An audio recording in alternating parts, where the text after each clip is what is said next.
Tenez-vous bien, selon les dernières statistiques de l'Office central des stupéfiants, 70% des jeunes au Mali consomment la drogue. Un chiffre qui donne froid dans le dos. C'est pourquoi 4 personnalités de notre pays, dont 3 de la grande famille judiciaire, viennent d'écrire des livres sur la drogue et la corruption. Ils mettent ainsi à la disposition des acteurs et des amoureux des livres des outils pratiques nécessaires et adaptés à notre réalité environnement en matière de lutte contre ces fléaux. Plus de détails avec Al-Jumatina.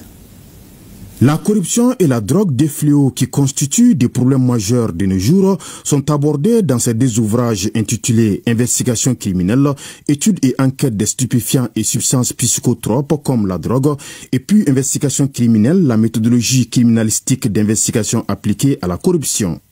Fruit d'un travail collégial effectué par 4 personnalités, à savoir Alfousseni Diawara, professeur de droit, Maître Abdoulaye Gimbawan, avocat, et les magistrats Kassoum Kone et Mamoudou Kassogué, ces 2 livres seront d'un apport important, non seulement en matière de sensibilisation, mais aussi aideront les professionnels du droit, de la sécurité de gouvernance, bref, les acteurs engagés dans la lutte contre la corruption et la drogue.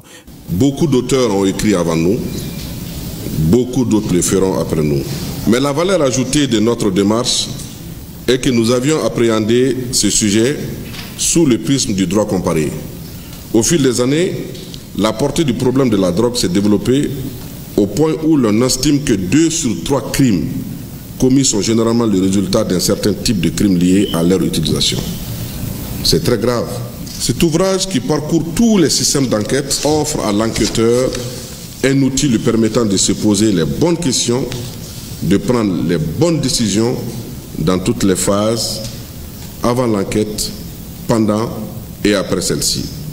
La lutte contre la corruption au Mali constitue aujourd'hui un enjeu fondamental, stratégique et vital pour la stabilité, le développement économique, la crédibilité des institutions publiques et la restauration du contrat social entre l'État et les citoyens. Dans un tel décor, nous avons estimé qu'il est plus que nécessaire de doter les acteurs de la lutte contre la corruption d'un outil permettant de mener une enquête efficace. L'atout essentiel de ce livre, de droit écrit conjointement par un professeur de droit, un avocat et des magistrats, réside dans la complémentarité unique des perspectives théoriques, pratiques et juridictionnelles. L'assistance, après avoir eu connaissance des motivations, les intentions et les enjeux qui ont prévalu à l'élaboration des ouvrages, n'a pas manqué de faire des témoignages, contributions et également des questions sur certains points. Co-auteur du livre sur la corruption, le magistrat Kassogué, ministre de la Justice et des Droits de l'Homme, garde des Sceaux, évoque ici le lien entre les 2 phénomènes.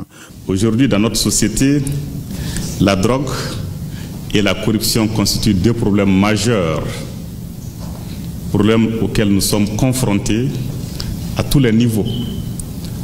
La drogue est partout. Et cette drogue, pour qu'elle puisse passer et arriver au consommateur, elle utilise la corruption comme véhicule. D'où les liens entre les 2 éléments.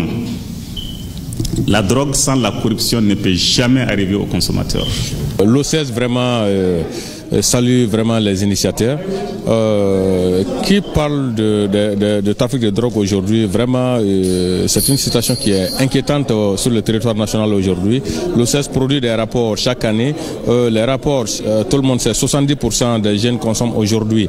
Selon les rapports, le premier semestre 2025, c'est là quand même très alarmant. Et puis 25% sont des femmes.